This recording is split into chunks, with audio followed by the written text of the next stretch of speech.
Hello guys, nagluto naman tayo ng beef kansi. Sa amin to, tawag to beef kansi dahil Ilonggo dish to siya. Napakuluan ko na to ng 2 hours. So another 30 minutes na lang. Ang sahog nito, pork beef ribs. Kasi lagyan ko to ng tanglad, loyang, saka black pepper. So pong paasim. Tapos ilagay natin to mamaya langka at saka panghuli yung mga 3 minutes. Okay, ilagay ko na to langka to siya. Tapos langka siya. Tapos pakulaan natin ng 30 minutes.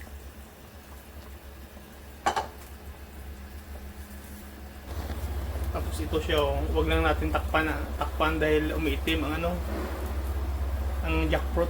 So kailangan open siya. Pag takpan mo to, sigurado maitim ang niya, ang soup. Ito na ang ating beef kansi. Tapos dagdagan natin ng kunting black pepper. Tapos stir. Tapos lagyan natin ng aswiti o pwede ito siya. Kunti lang para may kulay. Tapos may kulay na siya. Medyo pula na siya. Orange. Itong pinakalas green na labuyo na chili. Tapos stir.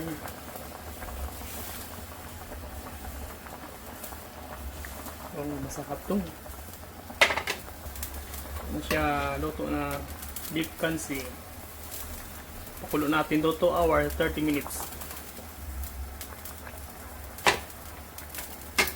Ano siya.